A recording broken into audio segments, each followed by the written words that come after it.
In this session, we are going to deal with a brief global history of the Brethren movement.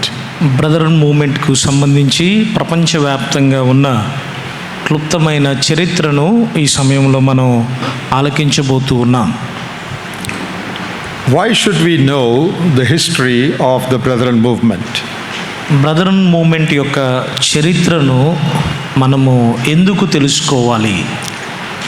Most believers are not aware clearly of the beginning of this Brethren movement and why they started and what were their policies. చాలామంది విశ్వాసులకు ఈ brethren movement అనేది ఎందుకు ప్రారంభమైంది, అసలు దీన్ని ఎందుకు వారు ప్రారంభించారు, వారి లక్ష్యాలు లేక వారి ఆశయాలు ఏంటి? It is important to know that. If we don't know that, we will simply stick to whatever local understanding we have about our assemblies. ఈ విషయాలు తెలుసుకున్నట ద్వారా మన సంఘాల విషయమై స్థానికంగా మనం ఎలాంటి అవగాహన కలిగి ఉన్నామో వాటిని సరిచేసుకోవడానికి తెలుసుకున్నట ద్వారా సహాయపడతాయి. It is a very good thing that we have several books, authentic books on the early starting and growth and spread of the Brethren movement. Brethren movement యొక్క ప్రారంభము, అలాగే దాని యొక్క కదలికలు, అది విస్తరించిన విధానం, దాని గురించిన ఆమోదయోగ్యమైన పుస్తకాలు చాలా ఉన్నాయి. Several writers, well-known writers, have written that down and kept it as a history or record. చాలామంది సుపరిచితమైన రచయితలు లేక ప్రఖ్యాతిగాంచిన రచయితలు ఆ బ్రదరన్ చరిత్రను వారు పుస్తకాల్లో రచించారు. H.A. Ironside, ఐరన్ సైడ్ అనే ఆయన, W.E. Wine, వైన్ అనే ఆయన, William MacDonald, F.F. Bruce. These are all veteran Brethren people known as Brethren men. వీరందరినీ బ్రదరన్ యొక్క ఆరంభ దైవజనులు లేక ఆరంభ వ్యక్తులు అని అంటారు. And many others have written down books and historical records of the beginning and spread of the movement. ఈ బ్రదరన్ మూమెంట్ యొక్క ఆరంభాన్ని, అలాగే అది అలాగూ విస్తరించిందో దాని గురించి ఇంకా అనేక మంది రచించి పుస్తకాల్లో పొందుపరిచారు. Because of our ignorance of the beginning of this movement and the purpose why they started this, we have grossly misrepresented their beliefs and practices. ఈ బ్రదరన్ మూమెంట్ ఎలా ప్రారంభమైంది, ఎందుకు ప్రారంభమైందో మనము పూర్తిగా తెలుసుకోము కాబట్టే వారి యొక్క ఉద్దేశాలను సరిగా మనము అర్థం చేసుకోలేకపోయాం. We just follow what we have seen in our life.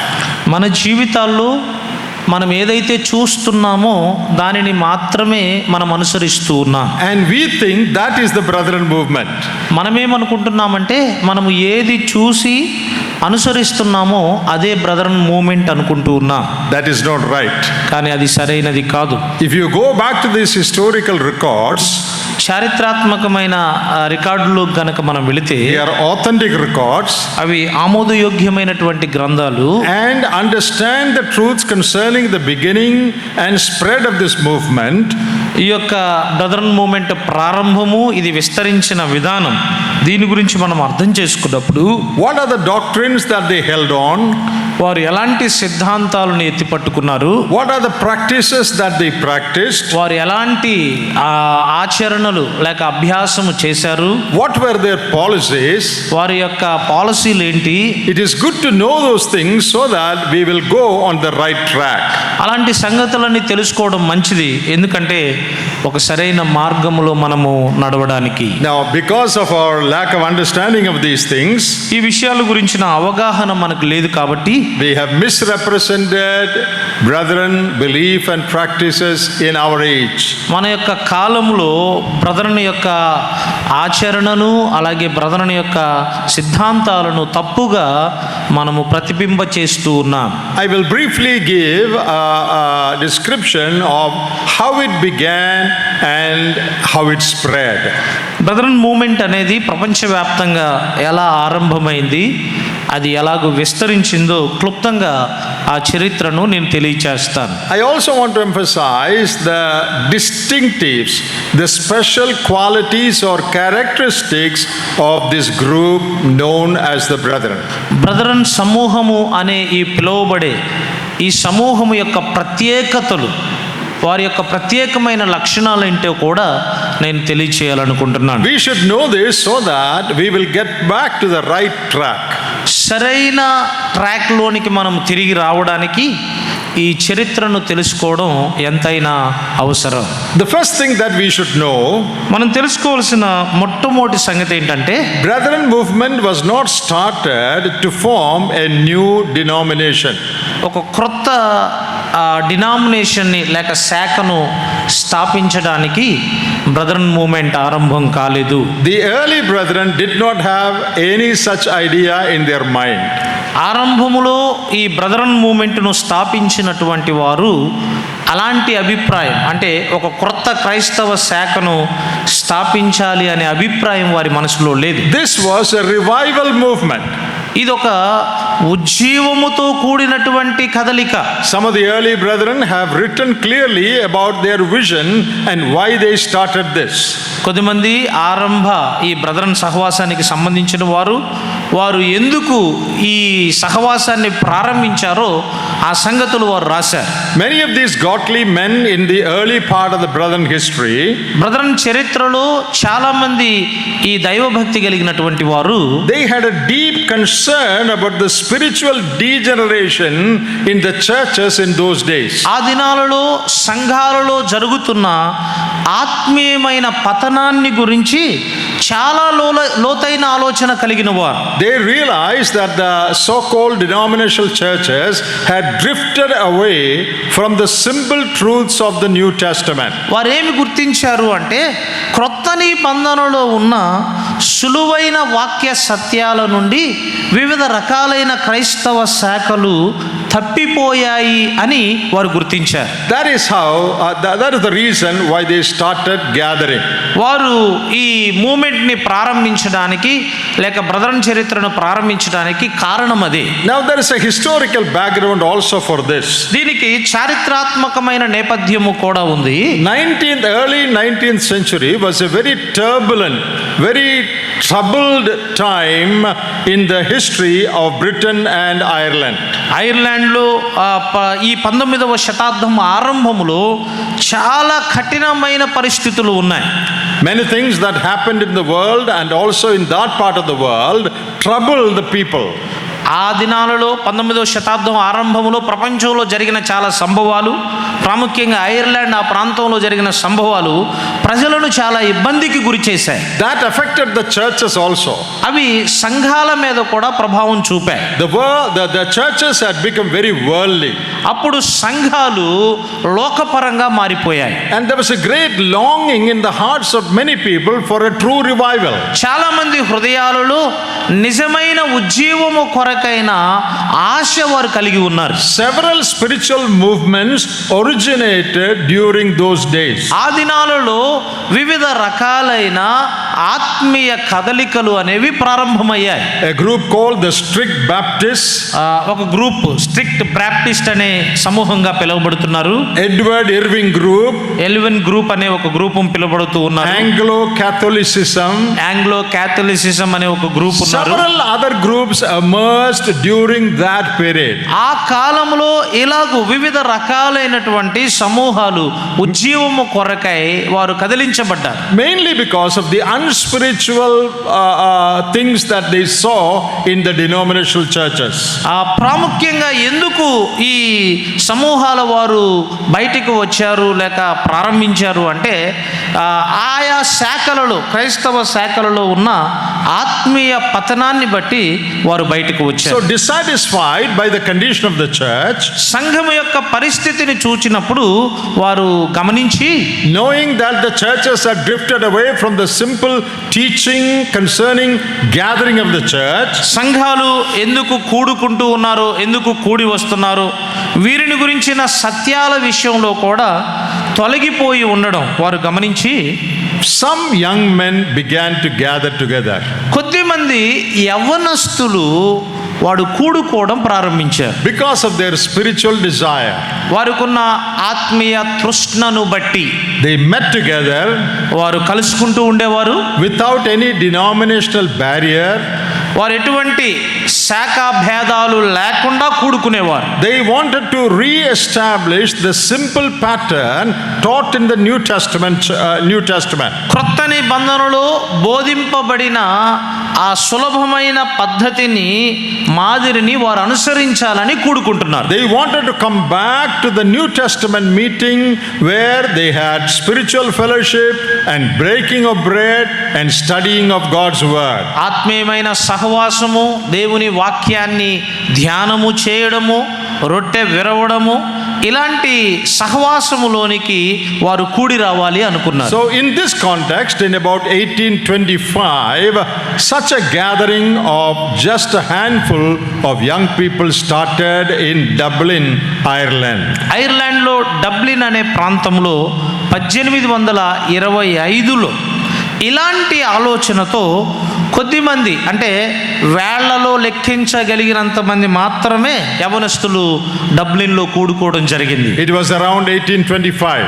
1800 సుమారుగా 25వ సంవత్సరంలో. And some of the men in the initial gatherings were ఆ యొక్క ఆరంభ కూడికలలో ఉన్న కొద్దిమంది వ్యక్తులు, John Nelson Darby, J.N. Darby. JN Darby అంటారు, John Nelson Darby. He was a clergyman from Anglican Church. Anglican చర్చికి సంబంధించినటువంటి ఒక క్లెడ్జ్మ్యాన్ ఆయన. Then there was John Gifford Bellet.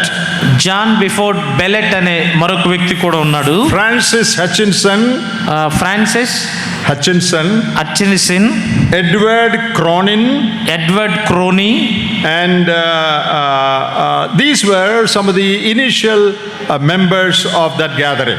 ఆ సమూహాల్లో, అంటే ఆ ఆరంభ కూడికలో కొద్దిమంది వ్యక్తులు వీరు పేర్లు ప్రస్తావించారు, వారు కూడుకోవడం జరిగింది. They began to gather together without giving any name. ఏ పేరు పెట్టుకోవాలా, వారు కూడుకుంటున్నటువంటి ఆ సహవాసానికి లేకపోతే సంఘానికి పలాని పేరు అని ఏం పెట్టలే వాళ్ళు. Not to start a denomination, as I told you earlier. నేను ముందుగానే చెప్పినట్లు వీరు ఎందుకు కూడుకుంటున్నారంటే వేరొక శాఖను ప్రారంభించడానికి కాదు. They began to study the word of God together. వారు కలిసి దేవుని వాక్యాన్ని ధ్యానం చేస్తూ ఉన్నారు. Practice the simple truths of the New Testament that they found in the Bible. బైబిల్లో మనం కనుగొనే అటువంటి క్రొత్త నిబంధన సత్యాలను వారు అనుసరిస్తున్నారు. They believed in the priesthood of all believers. విశ్వాసులందరూ యాజకులే అనే సత్యాన్ని వారు నమ్మారు. They realized that there is no need of any ordained minister in order to have the breaking of bread. రొట్టె విరవడము కొరకై ప్రత్యేకింపబడిన వారు ఏమీ అక్కర లేదు అని వారు గుర్తించారు. It can be done in a simple way in the company of born again people. తిరిగి జన్మించిన విశ్వాసుల సమూహములో రొట్టె విరుచుట అనేది జరిగించవచ్చు అని వారు గుర్తించారు. So that is how they started that gathering. అలాగూ వారు ఈ కూడికను ఆరంభముగా ప్రారంభించారు. And later it spread to other places. ఆ తదుపరి ఇది మరికొన్ని స్థలాలకు వ్యాపించింది. And a few others took initiative in other places in England.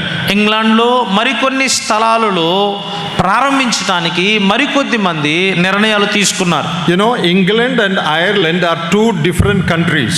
మనం ఎరుగుదము, ఐర్లాండ్ అలాగే ఇంగ్లాండ్ ఈ రెండు కూడా వేరు వేరు దేశాలు. So it started in Ireland, capital Dublin.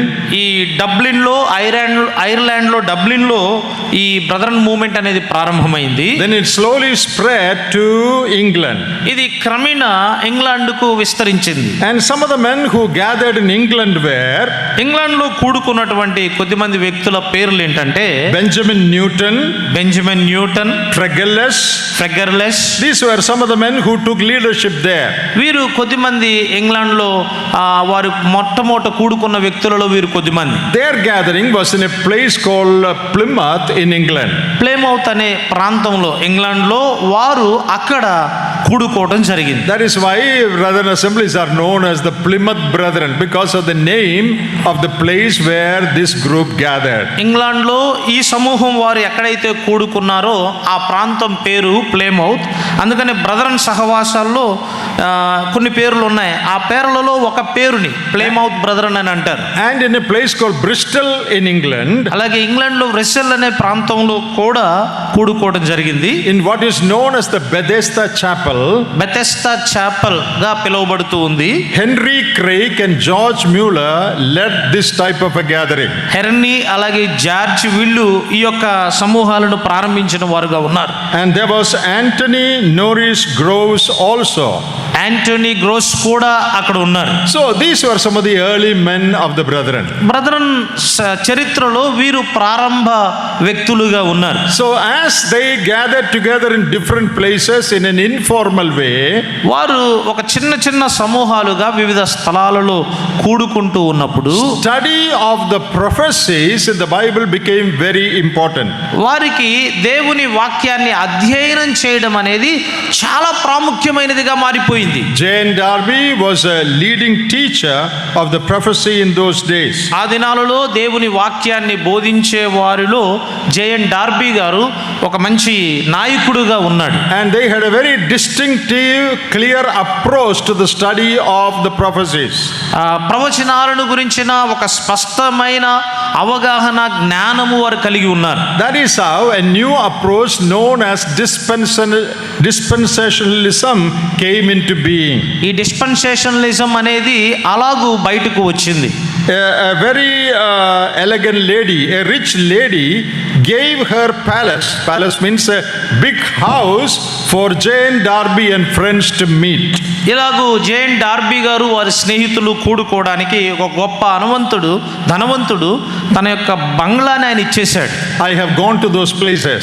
ఆ ప్రాంతాలకి ప్రియులు అంకుల్ గారు వెళ్ళడం జరిగింది. I have gone to that building where Jane Darby held these Bible prophecy classes. J N Darby గారు ఆ ప్రవచన గ్రంథాలు ఎక్కడైతే బోధించేవారో లేకపోతే వాక్యాన్ని ఎక్కడైతే వారు అధ్యయనం చేశారో ఆ స్థలాలు అంకుల్ గారు దర్శించడం జరిగింది. I have seen the first assembly gathering place in Ireland. ఐర్లాండ్లో మొట్టమొదట బ్రదరన్ ఆ యవనస్తులు ఎక్కడైతే కూడుకున్నారో ఆ స్థలాన్ని కూడా అంకుల్ గారు చూడటం జరిగింది. That place is turned into a hotel. Anyone who goes there can see that. ఇప్పుడు ఆ స్థలము ఒక హోటల్ స్థలముగా మార్చబడింది. మీలో ఎవరు అక్కడికి వెళ్ళినా దాన్ని చూడవచ్చు. So to sum it up, to sum up the whole thing, వీటన్నిటిని కూడా మనం క్లుప్తపరిచినప్పుడు small independent gatherings emerged simultaneously to study God's word and to break bread in a simple way. ఒక సహజమైన పద్ధతిలో దేవుని వాక్యాన్ని నేర్చుకోవడానికి రొట్టె విరవడానికి చిన్న చిన్న సమూహాలుగా వారు కూడుకోవడం జరిగింది. That was the beginning of what we now call as the Brethren movement. Brethren movement అని ప్రస్తుతం మనం దేన్నైతే పిలుస్తున్నామో అప్పుడు ఆ పేరు లేదు, కానీ వారు అలాగూ కూడుకుంటూ వచ్చారు. And when it began to spread into different places, వివిధ స్థలాలకు ఈ బ్రదరన్ చరిత్ర అనేది విస్తరిస్తూ ఉన్నప్పుడు more people joined. చాలా మంది ఈ సహవాసంతో కలుసుకోవడం జరిగింది. There was a great movement of the Holy Spirit that compelled people to leave their dead denominations and come out and join these new groups. ఒకనొక సమయంలో పరిశుద్ధాత్ముని యొక్క ప్రేరేపణ ఎంతగా కలిగింది అంటే ఈ మృతమైన వివిధ రకాల క్రైస్తవ శాఖలను విడిచిపెట్టి ఈ వాక్యం ఉన్నది ఉన్నట్లుగా నేర్చుకుంటూ రొట్టె విరుస్తున్న వారితో కలుసుకోవడానికి అనేక మందిని పరిశుద్ధాత్ముడు ప్రేరేపించాడు. Now when people began to gather together separately from other churches, వేరే సంఘాల నుండి ప్రజలు ఎప్పుడైతే ఇలాగ తమను తాము ప్రత్యేకించి కూడుకోవడం ప్రారంభించారో, the other churches became very angry. వేరే సంఘాల వారు చాలా కోప్పడ్డారు. So these men had to start separate meetings, separate from those denominational churches. కాబట్టి ఈ యొక్క సహోదరులు ఆ యొక్క డినామినేషన్ సంఘాల నుండి వేరుగా కూడికలు చేయవలసి వచ్చింది. Earlier they were associated with the denominational churches also, but now they had to separate and gather separately as a different group. ఆరంభముగా వారు ప్రత్యేకంగా కూడుకునే సమయంలో వారు సంఘాలతో సభ్యత్వాన్ని కలిగి సహవాసాన్ని కలిగి కేవలం వాక్యం నేర్చుకోవడానికి రొట్టె విరవడానికి మాత్రమే కూడుకునేవారు. ఎప్పుడైతే అనేక మంది ఈ వాక్యానుసారమైన పద్ధతికి జోడించబడ్డారో మిగిలిన సంఘాలు వారు కోపపడినప్పుడు ఎవరైతే ప్రత్యేకంగా కూడుకుంటున్నారో వారు పూర్తిగా ఆ సంఘాలను విడిచి వీరే సంఘంగా కూడుకోవడం ప్రారంభించారు. So prophetic teaching became very prominent in those days. ఆ దినాలలో దేవుని వాక్యాన్ని బోధించడం లేక ప్రవచనాత్మకమైన బోధ అనేది చాలా ప్రభావితమైంది. That is how dispensationalism emerged, I told you. అలాగే ఈ ప్రత్యేకత అనేది వచ్చింది. నేను ముందుగానే చెప్పాను. What is dispensationalism? ఈ ప్రత్యేకత అంటే ఏంటి? God's dealings with humanity can be divided up into a series of periods of time known as dispensation. యుగాలు లేక కాలాలు అంటే దేవుడు ఆయా రీతులలో ఆయా సమయాలలో ప్రజలతో మాట్లాడే విధానాన్ని యుగాలుగా మనం చెప్పుకోవచ్చు. And that teaching separates the church from Israel. They are two different entities. ఈ యుగాలను అర్థం చేసుకున్నప్పుడు దానికి సంబంధించిన బోధ ఏదైతే ఉందో అది ఇశ్రాయేళ్ల చరిత్రను సంఘ చరిత్రను వేరు చేస్తూ ఉంది. So that is how the movement began. అలాగూ ఈ బ్రదరన్ చరిత్ర అనేది ప్రారంభమైంది. So there was no name for it. అప్పుడు దానికి పేరేమీ లేదు. మనం చెప్పుకుంటున్నట్లుగా బ్రదరన్ అనే పేరు లేదు. But the people who saw them and saw their love and affection for one another, they began to call them brothers or brethren. ఎవరైతే వారిని చూచారో వీరు కూడుకుంటున్నారు, వాక్యాన్ని పఠిస్తున్నారు, రొట్టె విరుస్తున్నారు, వీరి మధ్య ప్రేమానురాగాలు ఆ అన్యోన్యత సహవాసము చూచిన బయట వ్యక్తులు వారిని వీరు సహోదరులు, వీరు బ్రదరన్ అని పిలిచారు. So many spiritually inclined people left their own groups and joined this new group. ఆత్మీయమైన ఆసక్తిని కలిగిన చాలా మంది వ్యక్తులు తమ మతపరమైన లేకపోతే మృతమైన సంఘాలను విడిచి ఈ సహవాసంతో వారు కలపబడ్డారు. Though they did not take a name, they got the name brethren called by others. వారు తమకై తాము వారు కూడుకుంటున్న సహవాసానికి ఎటువంటి పేరు పెట్టుకోకపోయినా ఇతరుల ద్వారా బ్రదరన్ అనే పేరుతో వారు పిలువబడ్డారు. Now out of them came the first missionary, Anthony Norris Gross.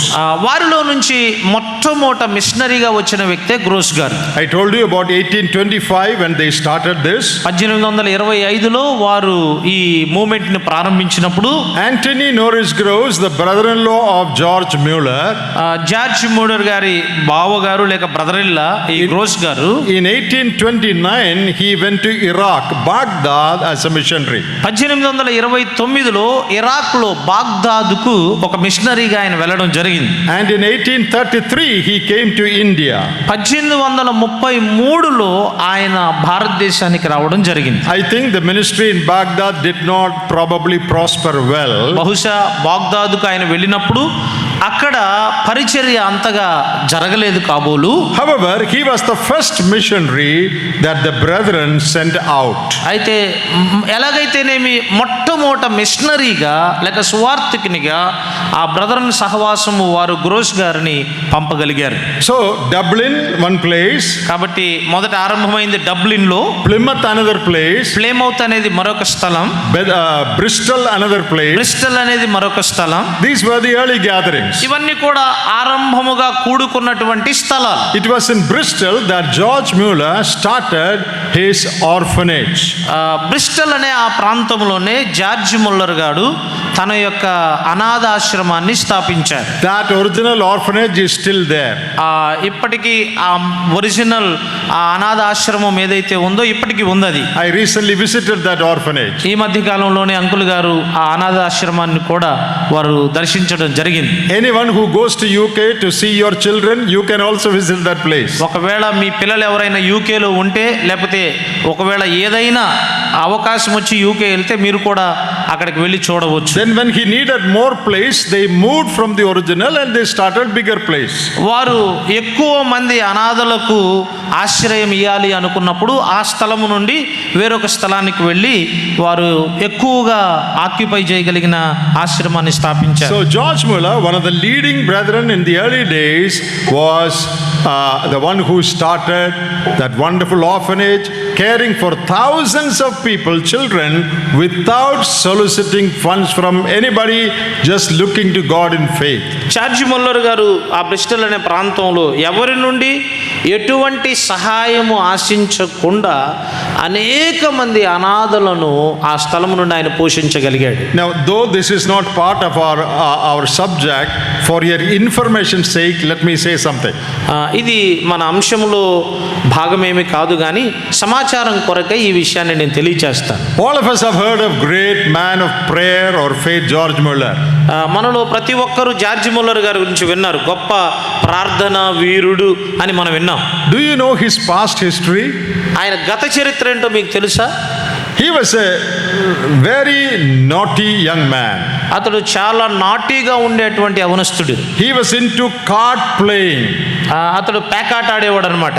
Or such evil practices. అలాంటి చెడు అలవాట్లు, జోదం అంటారు కదా, జోదం లాంటి అలవాట్లు జార్జ్ ముల్లర్ గారికి ఉండేవి. And he was a thief also. అతడు ఒక దొంగ కూడా.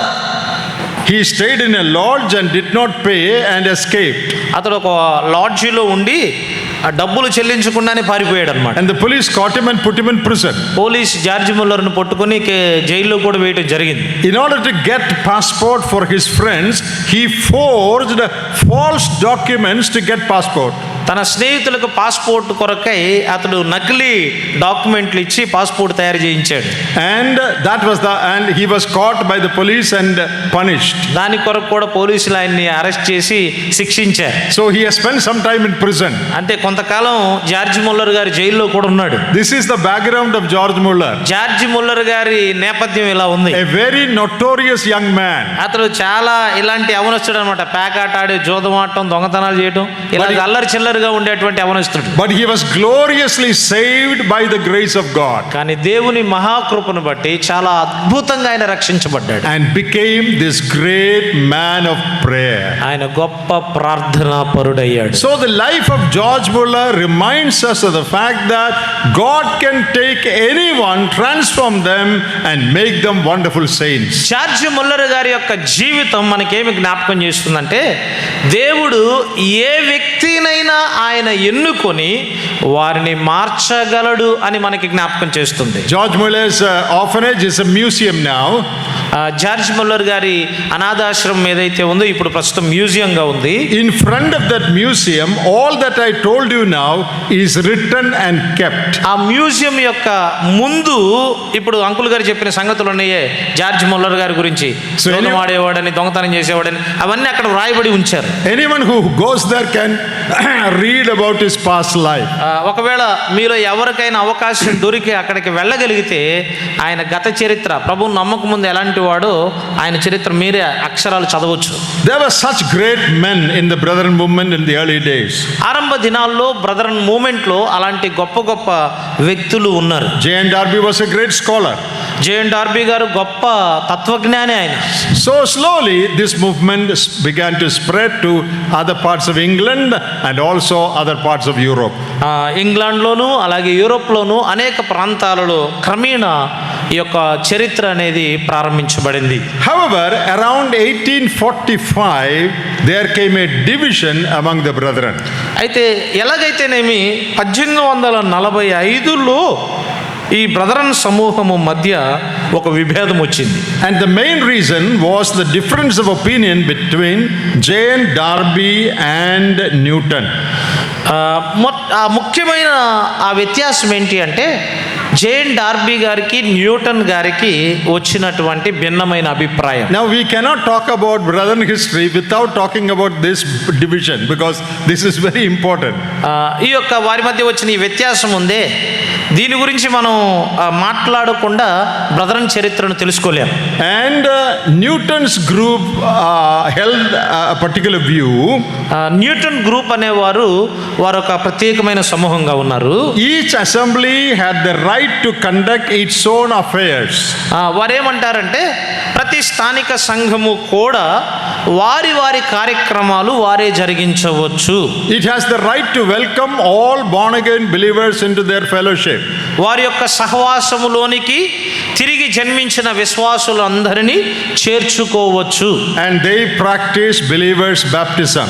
వారు విశ్వాసుల బాప్తిస్మాన్ని ఆచరించారు. That's the open brethren. అది ఓపెన్ బ్రదరన్ అంటారు. Then the other group was led by J.N. Darby. రెండవ సమూహం జేఎన్ డార్బీ గారి ద్వారా నడిపించబడింది. They were known as the exclusive brethren. వారిని ఎక్స్క్లూజివ్ బ్రదరన్ అన్నారు. And their teaching, their view was, వారి యొక్క అభిప్రాయము లేక వారి యొక్క బోధ ఎలా ఉందంటే, if someone was put out of the church in a particular place, ఏదైనా ఒక స్థలములో ఒక వ్యక్తిని సంఘములో నుండి వెలివేస్తే all other churches had to accept it. మిగిలిన సంఘాలన్నీ కూడా ఆ వ్యక్తిని అంగీకరించాలి. And any meeting that accepts this man will be discarded or they will cut connection with any such meeting. ఏదైనా కూడికలో నుండి అతన్ని వేరు చేయవచ్చు లేకపోతే బహిష్కరించవచ్చు అని వీరు చెప్పేవారు. That was the view of J.N. Darby. JN Darby గారు అలాంటి అభిప్రాయాన్ని కలిగి ఉన్నాడు. And they degenerated in their doctrinal understanding. అంటే వారి యొక్క సిద్ధాంతపరమైన అవగాహనలో వారు తక్కువైపోయారన్నమాట. And they supported household baptism. ఇంటిళ్ళపాదికి బాప్తిసం ఇస్తారే, నమ్మినోడికే కాకుండా ఇల్లంతటికి బాప్తిసం ఇవ్వచ్చు అనేదాన్ని ఈ జేఎన్ డార్బీ గారి వర్గం వారు మద్దతు ఇచ్చారు. J.N. Darby's group does not support believers' baptism. J N Darby గారి యొక్క అభిప్రాయము సమూహము విశ్వాసుల బాప్తిస్మానికి వారు అంగీకరించరు. J.N. Darby also did not support it. J N Darby గారు కూడా సపోర్ట్ చేయాల. If you have any doubt, you can Google and see what J.N. Darby believed about baptism. ఒకవేళ మీకు ఏదైనా సందేహం ఉంటే బాప్తిస్మాన్ని గురించి జేఎన్ డార్బీ గారు ఏమి నమ్మారో లేక ఏం పాటించారో గూగుల్లో మనం చూడొచ్చు. Many people in India do not know that J.N. Darby was against believers' baptism. ఇండియాలో ఉన్న చాలా మందికి ఈ సత్యం తెలియదు. అదేంటంటే జేఎన్ డార్బీ గారు విశ్వాసుల బాప్తిస్మానికి వ్యతిరేకం. Even now they hold on to that household baptism view. ఇప్పటికీ కూడా ఇంటిళ్ళపాదికి బాప్తిస్మం ఇవ్వడం అనేది వాళ్ళు గట్టిగా పట్టుకొని ఉన్నారు. And again divisions came, more divisions came. ఆ తదుపరి ఇంకా వివిధ రకాలైన శాఖలు వచ్చేసాయి ఇందులో. Among the exclusive brethren also there were other divisions. Exclusive brethren మధ్య కూడా వేరే విభజనలు వచ్చాయి. And a group called the Taylor Brethren emerged from the exclusive group. Exclusive brethren నుండి టైలర్ బ్రదరన్ అనే మరొక సమూహం కూడా వచ్చింది. This Taylor group is now generally known as exclusive brethren. ఇప్పుడు వారిని ఎక్స్క్లూజివ్ బ్రదరన్ గా పిలువబడుతూ ఉన్నారు. They have a global leader. వారికి విశ్వవ్యాప్తంగా ఒక నాయకుడు ఉన్నాడు. Like Pope. పోపు లాగా. పోపు ఎలా ఉంటాడో That అలాగా. global leader controls everything. అంటే ఆ విశ్వవ్యాప్తంగా ఉండే అటువంటి నాయకుడు ఆ ప్రపంచవ్యాప్తంగా ఉన్న వాటన్నిటిని నియంత్రణ చేస్తాడు. They believe that, like Apostle Paul, this global leader receives divine guidance and all their churches should follow that divine guidance. వారేమి నమ్ముతారు అంటే అపోస్తుడైన పౌలు లాగా ఈ నాయకుడు కూడా ఉన్నాడు, ఇతడు దేవుని నుండి అన్నీ పొందుకుంటాడు, ఇతని ద్వారా సంఘాలన్నీ పాలించబడాలి అని వారు నమ్ముతారు. There was a man called James Taylor. James Taylor అనే ఒక వ్యక్తి ఉన్నాడు. He led this group from 1950 onwards. 1950 నుండి అతడు ఆ సమూహాన్ని నడిపించాడు. That is why this group is called Taylor Brethren. అందుకనే వారిని టైలర్ బ్రదరన్ అని పిలుస్తారు. Now, all exclusive brethren do not follow the Taylor Brethren teachings. అయితే వినండి, ఎక్స్క్లూజివ్ సమూహానికి సంబంధించిన వారందరూ కూడా ఈ టైలర్ గారి బోధలు వారు పాటించలేదు. Now, many people in India have a wrong understanding. ఇండియాలో ఉన్న చాలా మందికి ఒక సరికాని అవగాహన ఉంది. They think that exclusive brethren means brethren who are very strict. చాలా మంది ఏమనుకుంటారంటే ఎక్స్క్లూజివ్ బ్రదరన్ అనగానే స్ట్రిక్ట్గా ఉండేవారు అనుకుంటారు. That is not right. అది సరైనది కాదు. Exclusive brethren are a separate group, not just strict people. Exclusive brethren అంటే వారు స్ట్రిక్ట్గా ఉండేవారని కాదు, వారు ప్రత్యేకమైన సమూహం. With a pope as their head. Pope means world leader. అంటే పోపు గారిని చూడండి, ఆయన ప్రపంచ నాయకుడు. And household baptism. అలాగే ఇంటిల్లపాదికి బాప్తిస్మం ఇవ్వడం. Not believing in believers baptism. విశ్వాసుల బాప్తిస్మములో వారు నమ్మిక ఉంచకపోవడం. So mainly this Taylor Brethren group of exclusives, they are the ones who are generally known as exclusives. ఎక్కువగా ఎక్స్క్లూజివ్ అని పిలువబడే వారిలో ఏ సమూహము అంటే ఈ టైలర్ బ్రదరన్ అనేవారు ఎక్స్క్లూజివ్గా పిలువబడుతూ ఉన్నారు. It is like a cult. అంటే తప్పుడు బోధ లాంటిదన్నమాట. We cannot have fellowship with them because of their terribly wrong understanding. వారు బ్రదరనే ఆరంభంలో, కానీ తదుపరి విభజించబడ్డారు వారి అభిప్రాయాలను బట్టి. కాబట్టి వారితో మనం ఏకీభవించడానికి వీలు లేదు, ఎందుకంటే వారి బోధ తప్పుడు బోధ. But there are other exclusive brethren groups which are not so bad. అయితే మరికొన్ని ఎక్స్క్లూజివ్ బ్రదరన్ శాఖలు కూడా ఉన్నాయి, అవి అంతా అంగీకరించబడకుండా ఉండవు. So when you say exclusive brethren, there are different exclusive brethren. Exclusive brethren అనే సమూహాన్ని గురించి మనం చెప్పినప్పుడు అందులో కూడా చాలా శాఖలు ఉన్నాయి. Anyway, it is good to know this. మొత్తానికి తెలుసుకోవడం మంచిదే. So don't think that all the exclusive brethren have heresies. Exclusive brethren వారందరూ కూడా ఇలాగే ఉంటారని అనుకోవద్దు. They have funny doctrines, that is true. వారికి ఇట్లాగా అందరికి ఒకే నాయకుడు ఉండాలి ఇలాంటి సిద్ధాంతాలు ఉన్నాయి, అది వాస్తవమే. But all are not as bad as the Taylor Brethren. అయితే అందరూ కూడా ఈ టైలర్ బ్రదరన్ ఎలా ఉన్నారో అలా ఉంటారని అనుకోవద్దు. Okay, all this division took place a little later. ఈ శాఖలన్నీ వివిధ రకాలుగా ఈ బ్రదరన్ సంఘాలు విడిపోవడం అనేది కొంతకాలం తర్వాత జరిగాయి. But after they started meeting in different places, వివిధ స్థలాలలో వారు కూడికను ప్రారంభించుకుంటూ ఉన్నప్పుడు they began to grow. వారు అభివృద్ధి చెందటం ఆరంభమైంది. You know, from 1850 to 1914, there was great growth.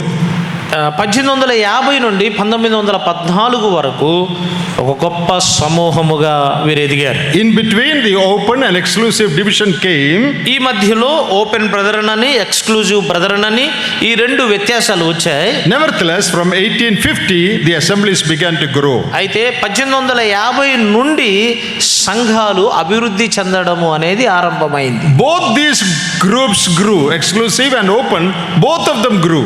ఈ రెండు శాఖలు ఎక్స్క్లూజివ్ బ్రదరన్ సంఘాలు అభివృద్ధి చెందుతున్నాయి, ఓపెన్ బ్రదరన్ సంఘాలు కూడా అభివృద్ధి చెందుతున్నాయి. And one of the reasons for the open brethren growth is, open brethren వారు అభివృద్ధి చెందడానికి గల ఒక కారణం ఏంటంటే they started outreach into other parts of the world. వారు ప్రపంచములో వివిధ ప్రాంతాలలో సువార్తను ప్రకటించడం ప్రారంభించారు. They were committed to evangelism.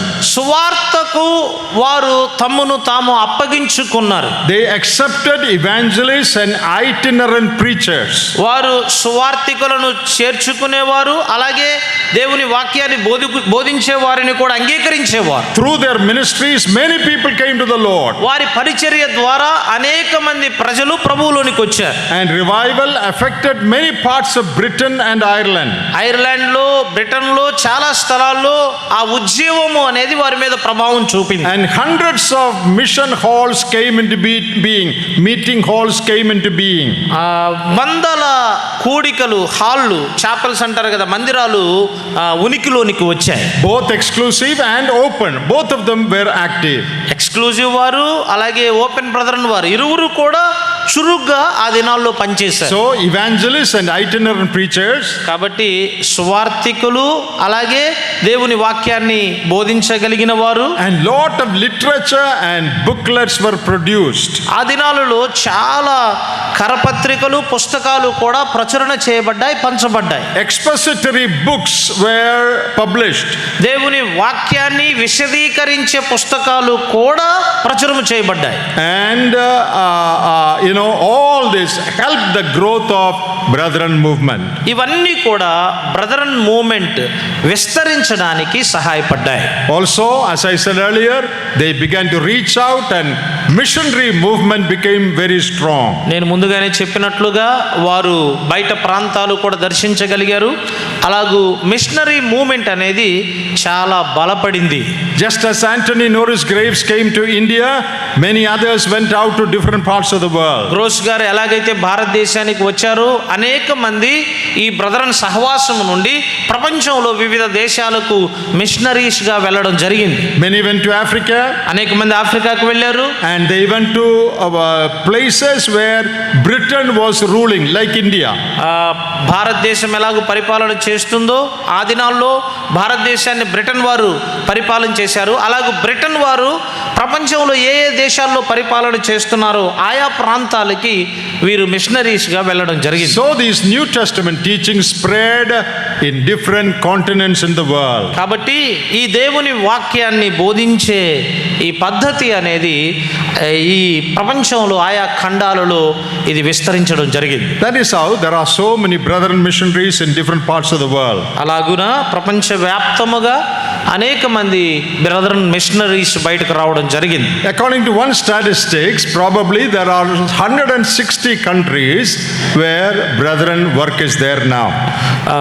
కొన్ని లెక్కలను బట్టి ప్రస్తుతం 160 దేశాలలో బ్రదరన్ సహవాసాలు, బ్రదరన్ పని అనేది జరుగుతూ ఉంది. And thousands of believers around the world and thousands of gatherings around the world. ప్రపంచవ్యాప్తంగా వేల మంది విశ్వాసులు ఉన్నారు, వేల సంఘాలు ఉన్నాయి. And there was great prosperity in their work. వారి యొక్క పనిలో గొప్ప అభివృద్ధి అనేది ఉంది.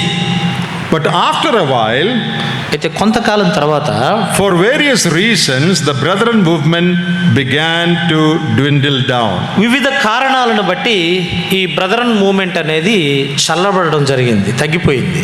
One of the reasons is some of them became too strict that people could not accommodate them. ఒక కారణం ఏంటంటే బ్రదరన్ సంఘాలు చాలా కఠినం అయిపోయారంట.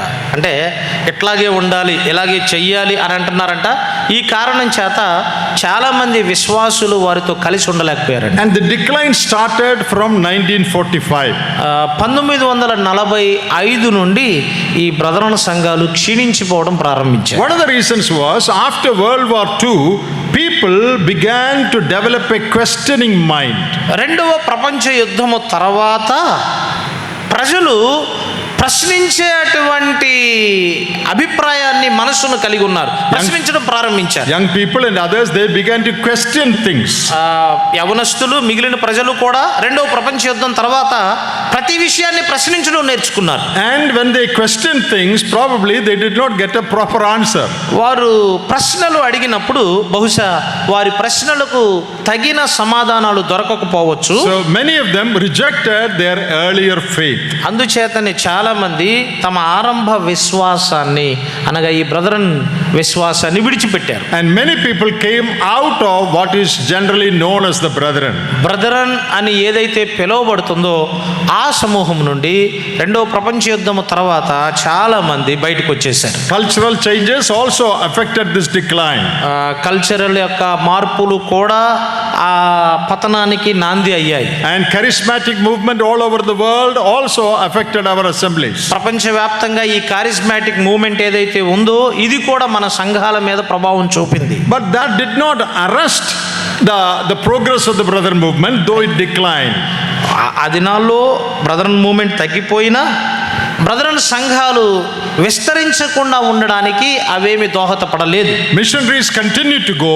మిషనరీస్ వారు వెళ్ళడం కొనసాగించారు. Many women went as missionaries to many countries. చాలా మంది సహోదరులు చాలా దేశాలకు మిషనరీస్ గా వారు వెళ్ళారు.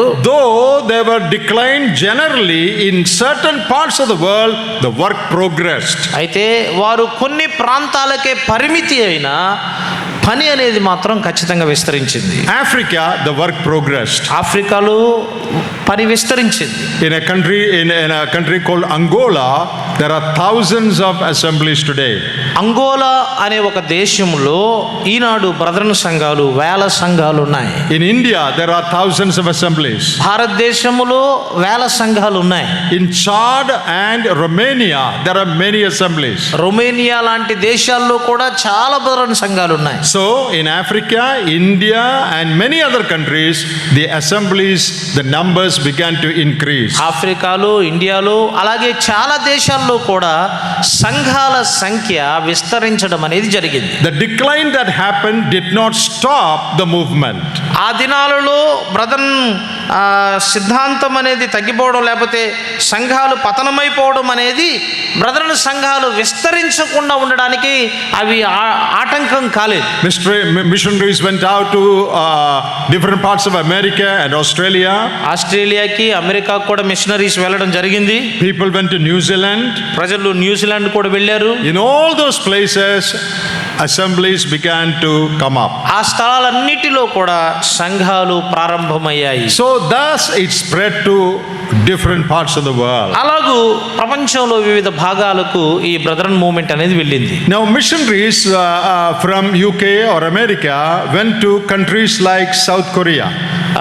యూకే నుండి, అమెరికా నుండి కొద్దిమంది మిషనరీస్ సౌత్ కొరియా లాంటి ప్రాంతాలకు కూడా వెళ్ళారు. And started the work there. అక్కడ కూడా పని ప్రారంభించారు. And in South Korea there are about 240 assemblies today.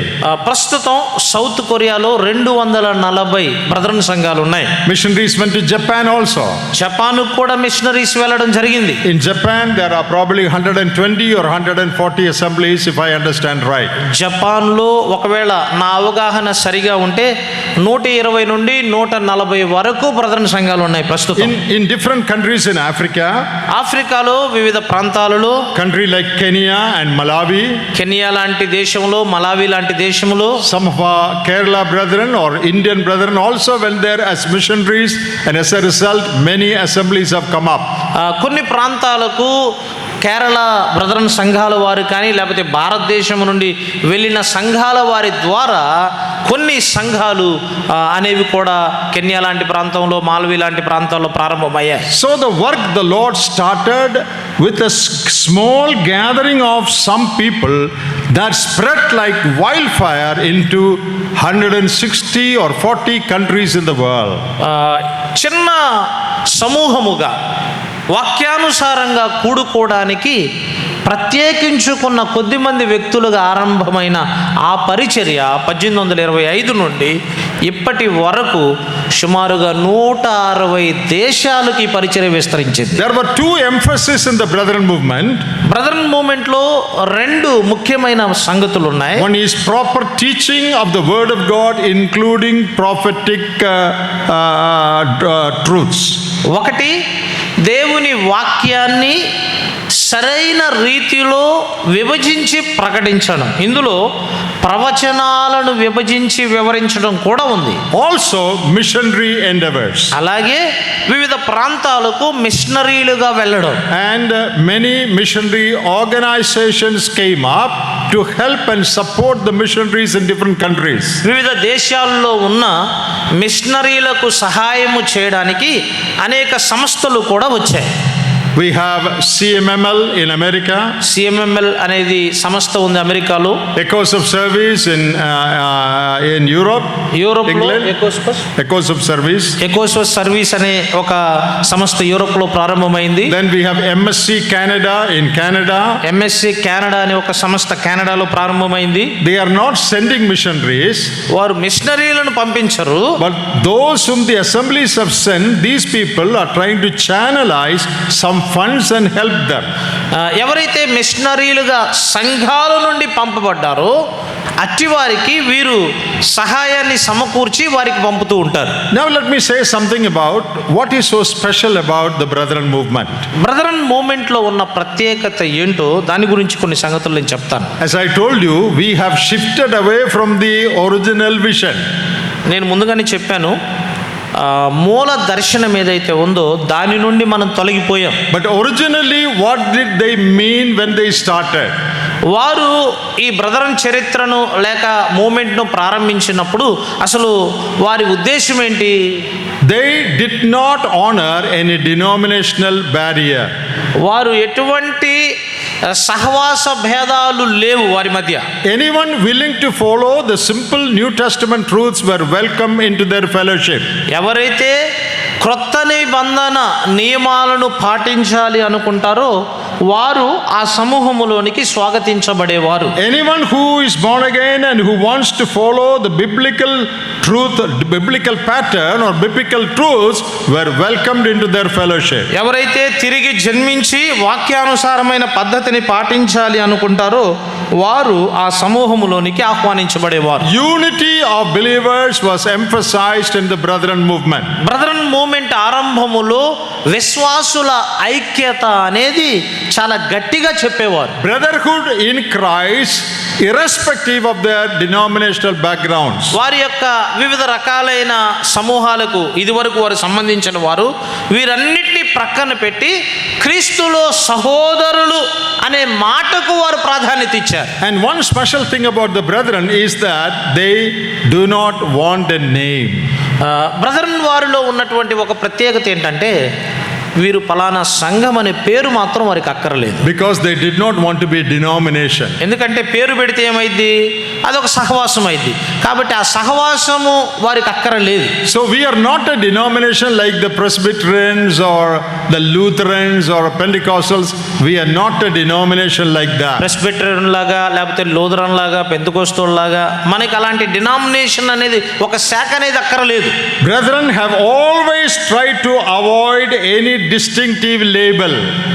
ఎలాంటి గుర్తింపు అయినా సరే ఎలాంటి పేరైనా సరే దాన్ని ఎన్నడూ కూడా బ్రదరన్ వారు స్వీకరించేవారు కాదు. H.A. Ironside in his book he writes this. Iron side గారు తన పుస్తకంలో ఆయన ఇలా రాశాడు. He has written a book, a historical stretch of the Brethren movement, sketch of the Brethren movement. Brethren movement యొక్క చారిత్రాత్మకమైన స్కెచ్ అనే ఒక పుస్తకం రాశాడు. This is what he writes. ఆయన ఇలా రాశాడు. From the first they have refused any name that would be distinctive or that could not be applied rightfully to all God's people. దేవుని ప్రజలందరికీ ప్రత్యేకింపబడిన గుర్తింపుగా ఒక పేరును వారు స్వీకరించడానికి ఆరంభము నుండి తృణీకరించారు అని వ్రాశాడు. William MacDonald is a name that all of you know. William McDonald గారి పేరు మనందరికీ తెలుసు. He has written a booklet, To What Should We Be Loyal? What should we be loyal, మనం యథార్థంగా ఉండడానికి ఏం చెయ్యాలి అనే ఒక పుస్తకం రాశాడు ఆయన. In that book he is writing, ఆయన ఇలా అంటాడు ఆ పుస్తకంలో, we hear people asking, is he in the brethren? ప్రజలు We hear people ask, is he in the brethren? ప్రజలు ఇలా అడుగుతున్నారు, ఇతను బ్రదరంలో ఉన్నాడా అని అడుగుతున్నాడు. And some people say he left the brethren. కొద్దిమంది ఏమంటున్నారు, అతను బ్రదర్ని విడిచిపెట్టాడు. William MacDonald says, William McDonald గారు అంటారు, if he is saved, he is in the brethren. అతను రక్షించబడితే బ్రదరంలో ఉన్నట్టే అంటాడు And విలియం మెక్డొనాల్డ్ గారు. he cannot leave the brethren since the believer is eternally secure. విశ్వాసులు నిత్యము భద్రపరచబడ్డారు కాబట్టి వారి నిత్యత్వం భద్రపరచబడింది కాబట్టి వారు బ్రదర్ని విడిచిపెట్టలేరు అని మెక్డొనాల్డ్ గారు అన్నారు. So what he means to say is, ఆయన ఏం చెప్పాలనుకుంటున్నాడంటే, all truly born again believers are brethren. తిరిగి జన్మించిన విశ్వాసులు వారు ఎవరైనా సరే One thing we need వారు బ్రదరనే అంటాడు. one thing we need to understand, ఇక్కడ ఒక విషయాన్ని మనం అర్థం చేసుకోవాలి. we may not be able to work together with all born again believers తిరిగి జన్మించిన విశ్వాసులందరితో మనం కలిసి పని చేయలేకపోవచ్చు. because of doctrinal differences. ఎందుకంటే సిద్ధాంతపరమైన వ్యత్యాసాలను బట్టి Practical problems would come up. అలాగే ఆచరణాత్మకమైన సమస్యలు కూడా వస్తాయి. Though we may not work with all born again believers, తిరిగి జన్మించిన విశ్వాసులందరితో మనం కలిసి పని చేయకపోవచ్చు. we should be willing to accept all believers as God's children, love them and respect them. అయితే విశ్వాసులందరినీ దేవుని పిల్లలుగా మనం అంగీకరించడానికి ఇష్టపడాలి, వారిని ప్రేమించాలి, వారిని మనం గౌరవించాలి. We may not accept all their teachings, వారి బోధలన్నీ మనం అంగీకరించకపోవచ్చు. but if they are truly saved, వారు నిజంగా రక్షించబడిన వారైతే we must accept them and love them as God's children. దేవుని పిల్లలుగా మనం వారిని అంగీకరించాల్సిందే, వారిని ప్రేమించాల్సిందే. This is the brethren stand. ఇది బ్రదరన్ యొక్క stand. Right from the origin of the brethren movement, they maintained that all God's children are brethren. ఆరంభము నుండి, ఈ brethren moment ఆరంభము నుండి కూడా వారు ఎలాంటి స్టాండర్డ్ని కలిగి ఉన్నారంటే నిజంగా రక్షించబడిన వారందరూ కూడా బ్రదరనే. So they don't want to take a particular name and show that we are another denomination. కాబట్టి వారు ఒక ప్రత్యేకమైన పేరు పెట్టుకొని మేము వేరే శాఖ, క్రైస్తవ్యంలో మాది ఒక శాఖ అని చెప్పుకోవడానికి ఇష్టపడాల. Who are we? మనం ఎవరు? We are not a Christian denomination. మేము క్రైస్తవ శాఖలము కాదు. We are a group of born again believers practicing the New Testament principles as laid down in God's word. దేవుని వాక్యములో ప్రస్తావించబడినట్లుగా తిరిగి జన్మించి ఆ వాక్యాన్ని అనుసరిస్తున్నటువంటి నూతన సమూహము బ్రదరన్ అంటే. We are not a special denomination like many other denominations in the world. ప్రపంచంలో వేరే వేరే క్రైస్తవ శాఖలు ఉన్నాయి కదా, అలాగూ మనం ఒక శాఖ కాదండి. Justice Samuel Uncle of GFTI, all of you know. Justice Samuel uncle గారు GFTI, దాని గురించి మీ అందరికీ తెలుసు. He has written a book, The Brethren. ఆయన ఒక పుస్తకం రాశాడు, బ్రదరన్ అనే ఒక పుస్తకం. In that book, he shows the unscriptural attitude taken by taking the name brethren to indicate a denomination.